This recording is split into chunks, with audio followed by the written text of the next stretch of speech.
तो पुलिस वाले सर अगर सर ये जैसे मारते हैं कूटते हैं नहीं मतलब मार सकते, कोई ला नहीं कहता कि वो तो हाथ भी नहीं लगा सकते।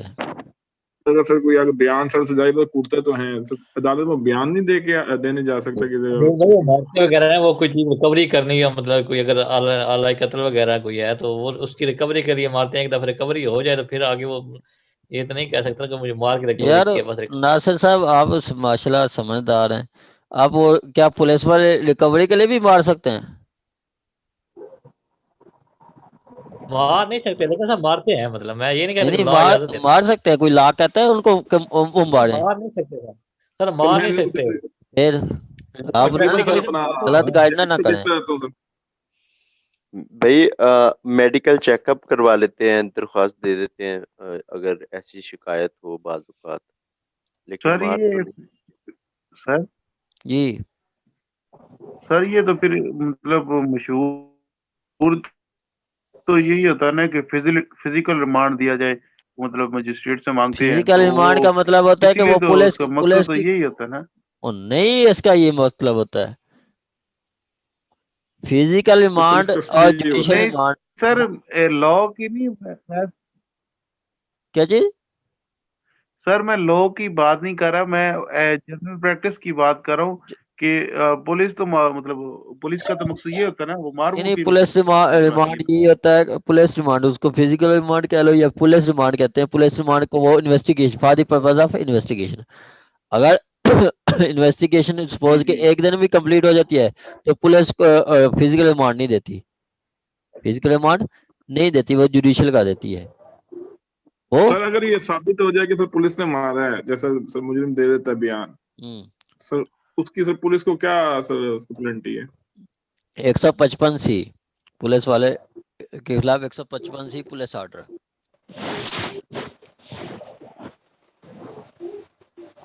सर लेकिन ऑर्डर में तो इनको इसके रिमांड प्रैक्टिकली दिया सर था होता है अपना, करते हैं सर एक वकील केस इस बारे में प्ली लेते हैं सर इस चीज की? नहीं, ऐसी कोई प्ली नहीं होती। सर। लेकिन जो इनका रिमांड ये देते हैं तो उस ऑर्डर में ये क्यों लिखा जाता है कि subject to examination, medical examination की फिर क्यों की जाती है अगर फिजिकली इनको कोई टॉर्चर वगैरह, फिजिकल ये फिजिकल रिमांड में अगर इनको कोई टॉर्चर वगैरह। मैडम वो उसमें अगर 337 का मतलब सपोज के पार्टी लड़ पाती है तो वो वहाँ पे वो मेडिकल का ऑर्डर करता है मजिस्ट्रेट। अगर कोई रेप केस है तो उस पे पुलिस मेडिकल का कर देती है कि इसको सर इसके अलावा भी करते हैं, कहते हैं सब्जेक्ट टू एग्जामिनेशन। तो ये तो मोस्टली जितने भी मैंने रिमांड के ऑर्डर्स देखे हैं उसमें यही है, अगर बेशक अगर उसमें 337 का ऑफेंस ना भी हो तो। सर मैं आपके साथ वो ऑर्डर शेयर कर दूंगी फिर। मैडम आप क्या क्वेश्चन क्या है आपका? सर मेरा क्वेश्चन ये है ना कि देखें जो फिजिकल जब आप रिमांड देते हैं पुलिस को, ठीक है, तो उसमें तो यही है ना कि भाई फिजिकल कस्टडी आप पुलिस को दें ताकि वो उनसे इंक्वायरी करें, ठीक है, इन्वेस्टिगेशन करे, उनसे जो है वो ड्रग्स ले सकें। हाँ लेकिन इसके इस दौरान वो उनके ऊपर कोई टॉर्चर नहीं करेंगे, हाँ जी ठीक है ना। हाँ जी। लेकिन अब अगर आप रिमांड का ऑर्डर देखें तो उसमें ये होता है कि physical custody given for so and so many days subject to examination, ठीक है, उनका जो बिफोर एंड आफ्टर जो एग्जामिनेशन होता है तो उसके लिए वो होता है, वो उसमें स्पेसिफिकली लिखा होता है, चाहे वो 337 हो या इसके अलावा कोई और भी हो, जो भी हो। तो ये हर रिमांड केस में ये चीज मेंशन्ड होती है। तो मैं इस बारे में बात कर रही थी कि अगर कोई टॉर्चर का कॉन्सेप्ट नहीं है तो फिर इनकी मेडिकल एग्जामिनेशन क्यों उसका ऑर्डर करते हैं वो। नहीं नहीं, कोई टॉर्चर का कोई कंसेप्ट नहीं है मैडम। कोई पे भी टॉर्चर का कोई कंसेप्ट नहीं है। कोई लॉ नहीं नहीं यार, कहता कि दो उनको चीजें ना टॉर्चर सर। करे एक मार, है कुछ भी नहीं कहता। सर सर मैं लॉ, मैडम सर मैं सर थोड़ा लॉ सा इजाजत बताऊं नहीं अगर देता, अगर लेकिन सर प्रैक्टिकली होता तो है ना टॉर्चर थानों में, मतलब यहाँ करते तो है ना उस चीज को, मतलब ये असेसमेंट करने के लिए टॉर्चर हुआ या नहीं हुआ। कोर्ट मतलब ये ऑर्डर करती है कि उसका मेडिकल एग्जामिनेशन करवाया जाए। अगर वो साबित हो जाए तो फिर उन सर पे मतलब असल में कार्रवाई ना हो सर, सकती है। सर पुलिस सर मारती सर ऐसी जगह सर पर मैं है थोड़ा सा कि बता दूं, इसमें ऐड करूं अगर इजाजत हो। जी जी, करें करें। सर बेसिकली जब रिमांड लेने के लिए आते हैं ना, तो फिर मजिस्ट्रेट उनसे पूछता है मुलजिम से कि अगर पुलिस उसके वकील की रिक्वेस्ट पर कि आप पर तशद्दुद भी किया जाता है, वो अगर कहता है हाँ, तो फिर पुलिस जो है मजिस्ट्रेट उसी वक्त उसको कहता है कि आप इसकी ना दरख्वास्त लेकर आओ, वो इसका मेडिकल करवाओ। वो फिर रोका जारी करता है SHO को डायरेक्टली। वो मेडिकल करवाने का मजाज होता है और उसी दिन जो है ना इधर कोर्ट में भिजवाने का भी। वो फिर बाद में वो नहीं हाथ लगाते मुंह में। अगर पहले लगा लिया हो तो लगा लिया। ये चलें जी, आगे आ जाए। बस ऐसा कोई कुछ भी नहीं है कहीं पे कोई अस्सलाम वालेकुम सर। वालेकुम सलाम। सर मैंने एक सवाल पूछना था। जी जी पूछें। सर जो FIR का मुद्दई या मुस्तगीस होता है उसका भी 161 का बयान होगा या हाँ जी सिर्फ वो जो मैडम, FIR में उसकी स्टेटमेंट होगी वही इनफ होगी? उसकी भी हो सकती है मैडम। वो अच्छा। आप सपोज देखें ना कि वो ही FIR का जो कंप्लेनेंट है वही आके जी सम टाइम वो आके खुद स्टेटमेंट दे देता है। सपोज के वो कहता है कि मेरे घर में मिस्टर A और मिस्टर B आए, साथ उसके 2 नामालूम भी आए, और दूसरे दिन वो जी आके स्टेटमेंट देता है कि वो मिस्टर C भी साथ था। ठीक है, वो भी उसका जी बयान जो है 161 के साथ होता है, के तहत होता है। ठीक है जी जितने भी प्रोसिक्यूशन के विटनेसेस होते हैं ना, सबका 161 स्टेटमेंट होता है, इंक्लूडिंग जो एक्यूज होता है, सबके इसमें होते हैं स्टेटमेंट्स। बिल्कुल सही कह रहे हैं कि जो मतलब इन्वेस्टिगेशन के दौरान IO ने mister A, mister B, mister C, mister D, mister G और इस तरह मिस्टर H तक जितनी भी लोगों के करता है IO मतलब बयान रिकॉर्ड करता है, वही आपके प्रोसिक्यूशन विटनेसेस होते हैं। उनका कैलेंडर बनता है। आखिर में आप देखें कि जो पुलिस रिपोर्ट होती है उसकी लास्ट पेज पे वही आपकी लिखी होती है कैलेंडर, मतलब प्रोसिक्यूशन विटनेसेस। ठीक है, वो गवाह जिसको पुलिस ने एग्जामिन किया है, ठीक है, वही आपके प्रोसिक्यूशन विटनेस होते हैं।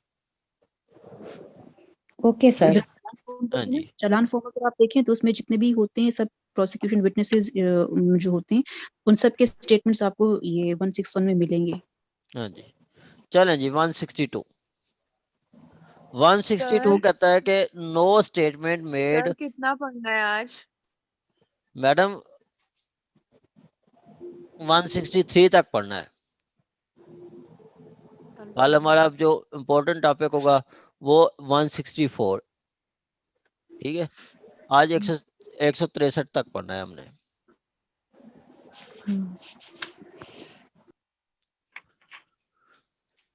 आगे कहता है जी आपका no statement made by police statement to police not be signed use for the statement of evidence.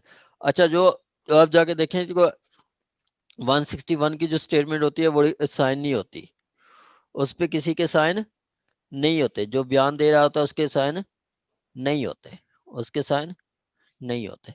कहता है no statement made by any person to police officer in course of investigation under this chapter shall, if reduced into writing, be signed by the person making it, nor shall any such statement or any record thereof, whether in police diary or otherwise, or any part of such statement or record, be used for any purpose save as hereafter provided at inquiry or trial in respect of any offense under the investigation at the time when such statement was made.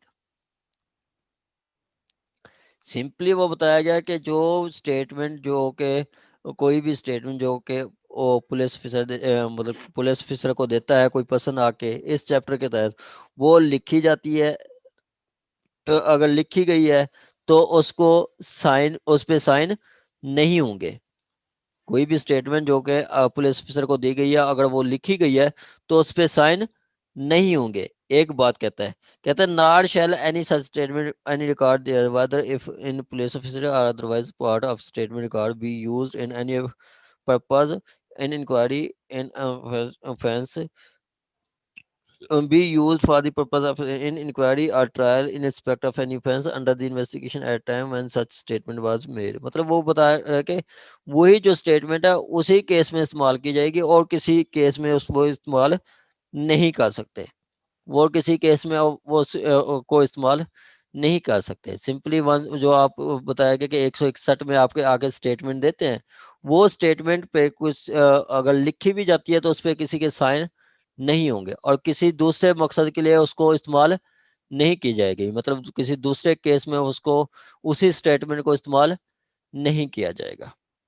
आगे प्रोवाइजर बताता है कि provided that when any witness is called for the prosecution in such inquiry और trial whose statement has been recorded adduced into writing or force as aforesaid, the court shall on the request of accused be furnished with any copy or in order that any part of such statement, if duly proved, may be used to contradict such statement in manner in 145 evidence act जो कि आपका 140 QSO है।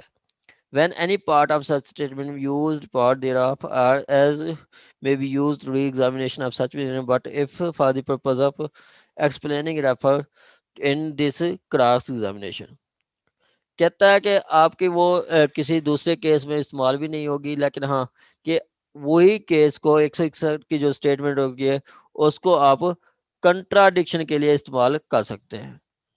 Confront करने के लिए या contradiction के लिए आप इस्तेमाल कर सकते हैं।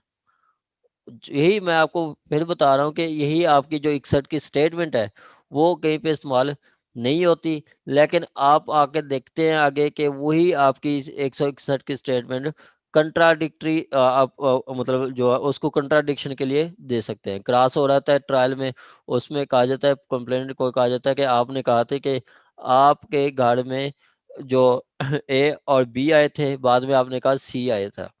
उसके बाद आप यहाँ पे कह रहे हैं कि ट्रायल में कह रहे हैं कि सी नहीं आया था, तो पहले तो आपने 161 में कह दिया कि जी मिस्टर सी भी था, आज कह रहे हैं कि मिस्टर सी नहीं आया था। तो ये क्या है, वो पिछला स्टेटमेंट उसको दिखाया जाता है कि ये आप कंट्राडिक्शन के लिए पैदा कर रहे हैं। ठीक है, सिंपली 162 टू क्या 162 क्या कहता है 161 की स्टेटमेंट अगर मतलब लिखी गई है तो उस पर किसी के साइन नहीं होंगे और किसी मकसद के लिए किसी दूसरे मकसद के लिए इस्तेमाल नहीं होगी। उसकी फिर प्रोवाइजर बताई गई कि हाँ उसको आप कंट्राडिक्शन के लिए इस्तेमाल कर सकते हैं, उसको आप कंट्राडिक्शन के लिए इस्तेमाल कर सकते हैं, कंट्राडिक्शन के लिए आप इस्तेमाल कर सकते हैं। ये आपका कह रहा है 163।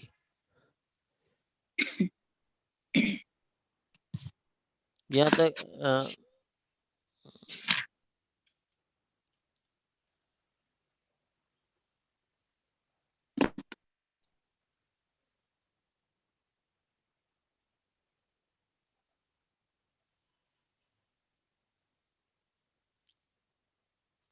आगे कहता है जी when any part of such statement is so used, any part thereof may be also be used in re-examination of such witness, but for the purpose of only for the explaining any matter referred in cross examination. कहता है ऐसी कोई statement जो कि जो अब इस्तेमाल हुई है किसी क्रॉस एग्जामिनेशन में, उसको दोबारा आप री एग्जामिनेशन के लिए भी इस्तेमाल कर सकते हैं, री एग्जामिनेशन में भी उसको इस्तेमाल कर सकते हैं। आगे कहता है provided further that if court is an opinion that any part of such statement is irrelevant to the subject matter of inquiry और ट्रायल और disclosure of to accused is not essential in the interest of justice and is expedient in the interest of justice, it shall regard such opinion but not reason therefore and shall exclude the such part from the copy of statement furnished to accused। देखें कि जब चालान आ जाता है court के अंदर तो चालान वो जो चालान की कॉपी मतलब जो आपका डॉक्यूमेंट सप्लाई किए जाते हैं, डॉक्यूमेंट सप्लाई कहाँ पे किए जाते हैं, जैसे आपका अगर मजिस्ट्रियल ट्रायल है, ठीक है, तो उसका जो सेक्शन है 243 है, 243 उस पे और डॉक्यूमेंट सप्लाई किए जाते हैं। इसी तरह 265C है मुझे सेशन ट्रायल, उसमें 265C के तहत डॉक्यूमेंट सप्लाई किए जाते हैं। डॉक्यूमेंट क्या होते हैं वो आगे बताता है कि आपका जो FIR होती है उसकी जो 161 164 की स्टेटमेंट और कोई इंस्पेक्शन नोट्स वगैरह या और कोई मटेरियल। इसी तरह ये 161 की स्टेटमेंट को कहता है कि ये भी आपको किसको फर्निश की जाती है, एक्यूज्ड को। जो भी 161 की स्टेटमेंट फर्निश की जाती है एक्यूज को। कहते हैं अगर ऐसी किसी स्टेटमेंट में जो कि एक्यूज को डिस्क्लोज करना जरूरी ना हो, ठीक है, जरूरी ना हो for the interest of justice, या फिर वो इन एक्सपीडियंट टू पब्लिक इंटरेस्ट हो, वो मतलब पब्लिक इंटरेस्ट के अगेंस्ट हो, ठीक है, कि वो अगर उसको दिखाएंगे तो वो पब्लिक इंटरेस्ट के अगेंस्ट जाएगी, या फिर वो इस सूरत में ऐसी कोई स्टेटमेंट वो एक्सक्लूड कर सकते हैं ऐसी कॉपी से, मतलब जो डॉक्यूमेंट को मुलजिम को दिए जाते हैं। सिंपली ये कहा गया कि ऐसी कोई स्टेटमेंट जो कि ज़रूरी नहीं है या जो कि पब्लिक इंटरेस्ट के अगेंस्ट है, अगर मुलजिम को दिखाना पब्लिक इंटरेस्ट के अगेंस्ट होगा तो ऐसी स्टेटमेंट को एक्सक्लूड कर दिया जाएगा उन डॉक्यूमेंट से जो कि मुलजिम को देते हैं। लास्ट में बताया गया in this section shall be deemed to apply to any statement falling within the provision of Section 32 Evidence Act or to the effect of Section 27 of effect। 32 कहता है आपका 47 से मतलब ऑन डाइन डिक्लेरेशन, और 27 क्या है आर्टिकल रिकवरी से।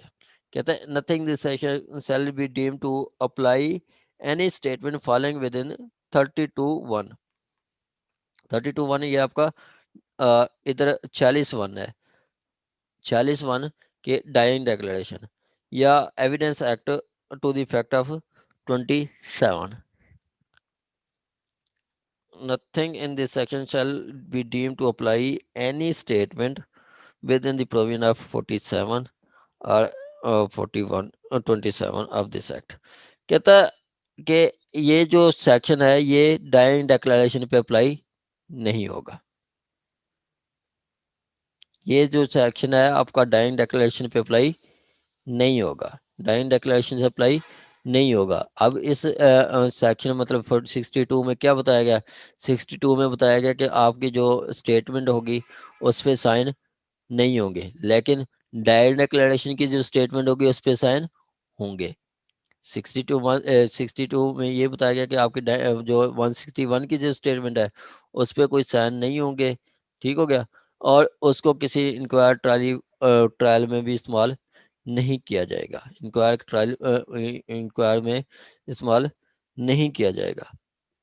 उसके बाद कहते प्रोवाइजो में बताया गया कि हाँ उसको कंट्राडिक्शन के लिए इस्तेमाल कर सकते हैं, कंट्राडिक्शन के लिए इस्तेमाल कर सकते हैं। फिर वो बताया गया कि अगर वो कुछ डॉक्यूमेंट जो क्रॉस एग्जामिनेशन में इस्तेमाल हुए हैं तो उसको री एग्जामिनेशन में भी इस्तेमाल कर सकते हैं किसी पार्ट को। फिर प्रोवाइजो क्या कहता है, फिर प्रोवाइजो कहता है कि अगर कोर्ट को लगता है कि कुछ डॉक्यूमेंट कुछ जो स्टेटमेंट्स हैं मुलजिम को देना मुनासिब नहीं है तो कोर्ट ऑर्डर करेगी कि ऐसी कोई पार्ट या स्टेटमेंट या ऐसी कोई पार्ट ऑफ स्टेटमेंट, मुकम्मल स्टेटमेंट या पार्ट ऑफ स्टेटमेंट किसी मुलजिम को देना मुनासिब नहीं है तो कोर्ट ऑर्डर कर देगी कि ये पार्ट मुलजिम को नहीं दिया जाएगा। और आगे कहा गया कि ये जो सेक्शन है ये डाइंग डिक्लेरेशन पे अप्लाई नहीं होगा। ये है जी आपका 162। यहाँ तक किसी का कोई क्वेश्चन होता पूछ सकते हैं। Anyone any question?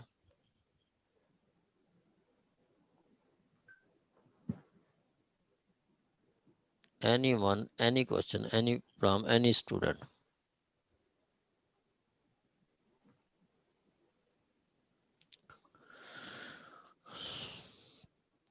चलें जी, ये अदील अहमद आपके क्वेश्चन का जवाब आ गया है जो आप बार बार पूछ रहे थे। क्या कहता है, कहता है कि आपका नो पुलिस ऑफिसर और other person shall authority to make or cause to offered made any such inducement, threat or promise as mentioned in Evidence Act 27 या QSO 37। कहता है कि कोई भी पुलिस ऑफिसर कोई ऐसी इंड्यूसमेंट नहीं करेगा, कोई ऐसी इंड्यूसमेंट नहीं करेगा, कोई आपका मतलब इंड्यूसमेंट, थ्रेड या प्रॉमिस नहीं करेगा कि इस मकसद के लिए कि कोई वो एविडेंस रिकॉर्ड करने के लिए। No police officer other person shall have authority to make offer made any such inducement in section, मतलब कोई भी वो पुलिस ऑफिसर जो है वो इंड्यूसमेंट, थ्रेड या प्रॉमिस नहीं करेगा कोई स्टेटमेंट रिकॉर्ड करने के लिए, कोई मतलब कोई स्टेटमेंट रिकॉर्ड करने के लिए, कन्फेशन रिकॉर्ड करने के लिए। आपका जो 37 QSO वो भी यही कहता है कि जो कन्फेशन जो कि इंड्यूसमेंट, थ्रेड और प्रॉमिस हो है वो कन्फेशन नहीं होता, वो एडमिसिबल नहीं होता, उसकी वैल्यू नहीं होती। 163(2) में बताया गया कि but no police officer other than the person shall, no police officer or other person shall prevent by any caution or otherwise any police person from making the course of investigation under this chapter any statement which may be disposed to make of his own free will। कहता है but no police officer और other person शैल prevent, कि बाकी किसी भी person को नहीं रोका जाएगा by any caution or otherwise any person from making his own in course of investigation under this chapter any statement which may he disposed to make of his own free will। ठीक हो गया। Simply 163 कहा गया कि कोई भी police officer inducement, thread या promise नहीं करेगा। ठीक है। 2 में क्या बताया गया? 2 में बताया गया कि लेकिन अगर कोई पर्सन अपनी आजाद मर्जी से, क्या जी, अपनी आजाद मर्जी से कोई स्टेटमेंट देना चाहता है तो उससे पुलिस को प्रिवेंट नहीं किया जाएगा कि वो स्टेटमेंट रिकॉर्ड ना करे, वो स्टेटमेंट रिकॉर्ड ना करे। ये था आपका 163। 163 सिंपली कहा गया कि पुलिस वाले कोई भी थ्रेड, प्रॉमिस, इंड्यूसमेंट नहीं करेंगे। हाँ, कोई पर्सन अपनी आजाद मर्जी से कोई बयान देना चाहता है तो पुलिस वालों को नहीं रोका जाएगा कि आप बयान रिकॉर्ड ना करें। सर जी सर QSA में आई थिंक आर्टिकल अभी मेरे ज़हन में नहीं आ रहा, वहाँ पे सर मतलब एक आर्टिकल है QSA में कि वहाँ पर कि मतलब मुलजिम को धोखे में रखकर उससे कोई बात निकलवाई जाती है, तो वो इसमें नहीं आएगा जिसमें वो प्रॉमिस ऑफ इंड्यूसमेंट वगैरह कह रहे हैं? डिक्रेसिव 42 है, 42 जी जी जी 42 है वो। ठीक है, तो सर ठीक वो है। इसके साथ नहीं कॉन्ट्रडिक्ट नहीं, वो इसके साथ नहीं पढ़ेंगे, इसके साथ पढ़ेंगे हम 37। नहीं सर, मैं ये कहना चाह इसके रहा साथ हूँ आप कह रहे हैं, सही कह रहे हैं कि अगर वो मतलब अपनी आजाद मर्जी से देता है तो वो उसके साथ आप रेड विद कर सकते हैं 42 के साथ। 42 को इसके साथ आप पढ़ सकते हैं। देखिए 164 का जो ये आप आगे पढ़ेंगे ना तो उसमें आपको क्लियर हो जाएगा। जब 161 के स्टेटमेंट कोई एक्यूज देता है ना तो उसके बाद पुलिस वाले उसको ले जाते हैं उसका स्टेटमेंट रिकॉर्ड करने बिफोर द मजिस्ट्रेट। तो यही स्टेटमेंट अगर वो दोबारा मजिस्ट्रेट के सामने दे दे तो फिर ये फ्री कंसेंट के साथ उसकी जो है स्टेटमेंट होगी। ये 164 को इसीलिए इंट्रोड्यूस किया है CRPC में ताकि वो आपकी फ्री वॉलंटरीली स्टेटमेंट हो। सर सर जी सर मैं जो कहना चाह रहा हूँ, QSO में एक आर्टिकल है जिसमें कहा जाता है कि उसको ऐसे क्वेश्चन पुट की जैसे उसे धोखे में रखकर उससे कोई बात निकलवाई जाती है और बाद में वो कहता है ये स्टेटमेंट जो इन्होंने मुझसे ऐसे निकलवाई है, तो वो मतलब वो उससे मुकर नहीं सकता। मैं सर ये वो कह रहा जिसमें हूँ वो आर्टिकल। ड्रंक वाला भी है, मेरे ख्याल में ड्रंक का जिक्र हुआ है, अगर वो ड्रंक उसने की हुई है या वही वैसे 42 है। 42 में 5 चीजें बताई गई हैं कि अगर उसको प्रॉमिस ऑफ सीक्रेसी है या डिसेप्शन का बात की गई है कि धोखा, डिसेप्शन की बात की गई है, या उसको वो ड्रंक में कोई मतलब बात कर देता है, या कोई ऐसा क्वेश्चन का जवाब देता है जिसका वो देने का जवाब नहीं बाउंड नहीं होता। ठीक है। या जी जी किसी ऐसा जवाब दे देता है जो कोई किसी क्वेश्चन का जवाब दे देता है जो क्वेश्चन उससे पूछा भी नहीं जाता। 2 चीजें, जी एक उससे कोई क्वेश्चन का पूछ लिया, उसका जवाब देने का बाउंड नहीं है, उसने जवाब दे दिया, उसी में कन्फेशन कर लिया, तो वो भी कन्फेशन कंसीडर किया जाएगा, इररिलेवेंट नहीं होगा। या किसी ने उससे कोई क्वेश्चन नहीं पूछा गया, लेकिन वो किसी और क्वेश्चन के जवाब में उसको एक्सप्लेन करते करते वो जवाब दे देता है, तो वो भी उसमें आ जाता है। 153 42 जो है उसमें 5 चीजें पूछी बताई गई हैं। एक प्रॉमिस ऑफ सीक्रेसी, दूसरा आपका जो है डिसेप्शन, ठीक है, धोखे में रख के, तीसरा डिसेप्शन का मैंने आपको बताया था कि वो एक पर्सन जो है वो थाने में होता है, ठीक है, तो उसको कहा जाता है कि आप वो अपना एक लेटर देता है अपने जेलर को, तो जेल में होता है, जेलर को लेटर देता है कि ये लेटर मेरे बाप को भेज देते हैं। वो लेटर में क्या होता है, लेटर में सारा उसका मतलब स्टोरी लिखता है, बताता है, अपने बाप को लेटर लिखता है कि ये मैंने ये कत्ल इस ऐसे ऐसे ऐसे ऐसे किया।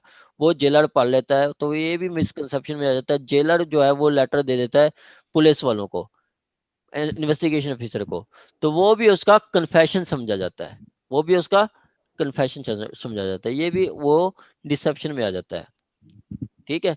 उसके बाद वो ड्रंक मतलब वो नशे की हालत में कुछ कन्फेशन कर लेता है, तो वो भी कन्फेशन ही समझा जाता है, ठीक है। उसके बाद आपका आ जाता है कि क्वेश्चन उससे पूछा जाता है जिसका जवाब देने का बाउंड नहीं है, फिर भी दे देता है, तो वो भी कन्फेशन में आ जाएगा। एक ऐसा क्वेश्चन जो किसी क्वेश्चन के मतलब जवाब देने के बजाय कोई और क्वेश्चन, उससे कोई क्वेश्चन ही नहीं किया गया, लेकिन उसके मतलब किसी जवाब को एक्सप्लेन करते करते उसने किसी जवाब दे दिया, तो वो भी कन्फेशन में समझा जाएगा। जी मैमूना तो सर आजम साहबा, मैमूना आजम साहबा, आवाज आ रही है आपको? जी सर। क्या कहता है 163? सर 163 जो है ना, वो ये कहता है कि किसी भी पुलिस ऑफिसर को ऐसी कोई अथॉरिटी या किसी भी बंदे को ऐसी कोई अथॉरिटी नहीं दी गई बाय लॉ, और ना उनको कोई ऐसी कि वो उस बंदे से कोई प्रॉमिस करे या उस पे वो इन्फ्लुएंस करके तो उससे कोई स्टेटमेंट करवाए। तो लेकिन अगर वो फ्री विल से देना चाहता है अपनी, तो फिर कोई पुलिस ऑफिसर को प्रिवेंट नहीं किया गया कि वो उसकी वो स्टेटमेंट ना लिखे जो वो फ्री विल से देना चाह रहा है। ठीक है, ऐसे ही है, ठीक है। मैडम आपने ना मुझे क्लास के बाद आपने मुझसे बात करनी है, आज या कल डे टाइम मुझसे कोई मतलब रब्ता करना है, ठीक है? जी जी सर जी। ठीक है, ये था आपका आज का लेक्चर। 163 तक किसी का कोई क्वेश्चन हो तो आप पूछ सकते हैं।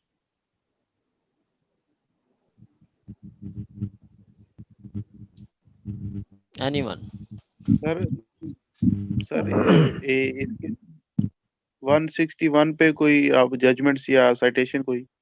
मैं आपको काफी साइटेशन शेयर कर दूंगा 161 पे, ठीक है? जी जी। सर ये 161 ए जो है ये एक्सप्लेन कीजिएगा जरा। 161 ए में कहा गया है कि अगर कोई वुमेन है जिसके अगेंस्ट ऑफेंसेस हुए हैं 354 की, 354 ए की, 376 की, 376 बी, 509, ऐसी कोई ऑफेंसेस हैं, तो उस वुमेन का बयान जो है वो पुलिस वाला जो रिकॉर्ड करेगा, तो साथ अपनी किसी पुलिस वाले फीमेल पुलिस वाले को रखेगा, या उसी फीमेल की कोई फैमिली मेंबर को साथ रखेगा, या उस वुमेन जिसके अगेंस्ट कोई ऑफेंस हुई है तो उसकी कोई पसंद का कोई उसकी चॉइस का पर्सन को साथ बिठा के वो इन्वेस्टिगेशन करेगा, ठीक है?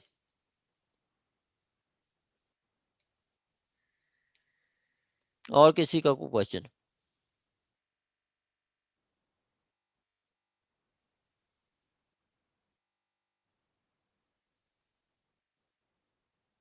हेलो, आवाज आ रही है आपको? जी सर, कोई क्वेश्चन नहीं।